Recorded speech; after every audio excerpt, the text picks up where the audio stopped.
আজকে আমার মনটা এই আলোগুলোর মতোই ঝলমল করছিল।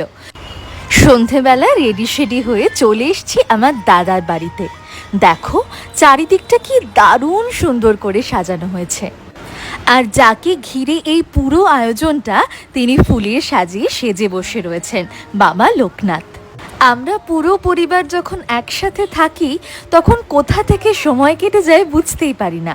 গল্প আড্ডার মাঝে উঠল প্রচণ্ড ঝড়, আর তার সাথে ঝমঝমিয়ে বৃষ্টি। ফাইনালি বৃষ্টিটা অনেকটাই কমেছে, তাই বাড়ি ফিরতে হবে।